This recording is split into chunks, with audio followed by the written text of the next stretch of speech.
working with young Ollie this morning, working on a bit of gap selection and turning right in traffic, when this interesting incident happened.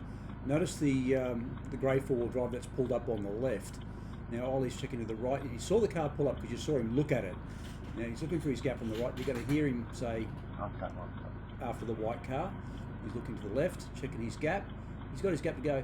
Now just keep your eye on the grey car, the grey four-wheel drive. We're about to find our gap, we're about to move off, and out he comes. No indicator. You watch this. No indicator as he moves off from the curb.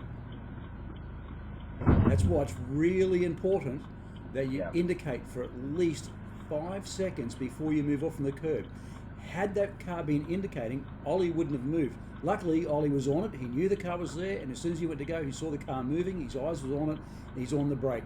Good on you, Ollie. You narrowly avoided a major accident. Well done. Right. Don't forget to like and subscribe so you can keep up to date with all the new clips that we're putting up. Forward again.